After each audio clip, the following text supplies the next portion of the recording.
This sprawling port city, being set up on land reclaimed from the sea in Colombo, is meant to compete with Dubai as a business hub.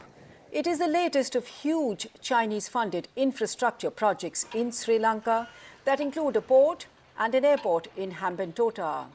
But as an unprecedented economic crisis leaves Sri Lanka with virtually no foreign exchange reserves to buy fuel and food or repay foreign loans, these projects are under scrutiny. Billed as economic game changers, analysts say they have yielded few returns. For example, the airport in Hambantota is called the emptiest airport in the world because it really is not attracting the business that it should be attracting.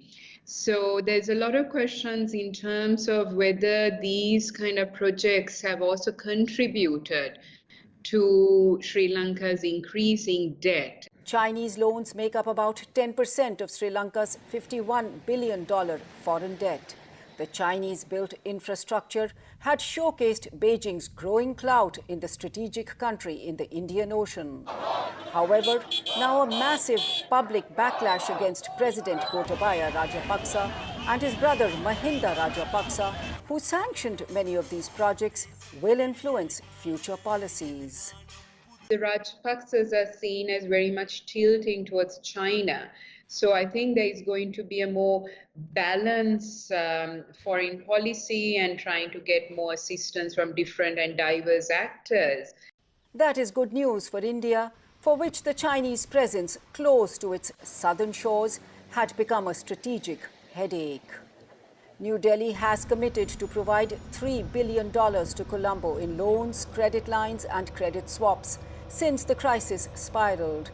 It has also shipped food, fuel and medical supplies to ease hardships caused by the massive shortages of essential commodities. It was seen as an opportunity for India to also demonstrate its commitment as a net security provider in an economic sense. That India as a regional power could support Sri Lanka in a time of crisis and thereby underscore its credentials as a responsible regional power. Ahead of Sri Lanka's rice sowing season, New Delhi plans to send fertilizer to help farmers who suffered massive crop losses as the government ordered a switch to organic farming. As India emerges as one of the biggest aid providers, its image as a dependable ally is being reinforced.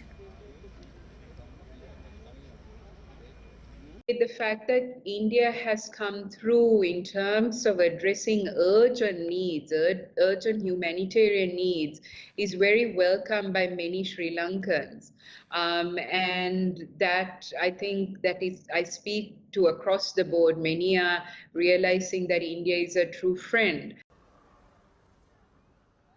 For New Delhi, recovering ground lost to China is a boost as it tries to counter Beijing's growing clout in South Asia.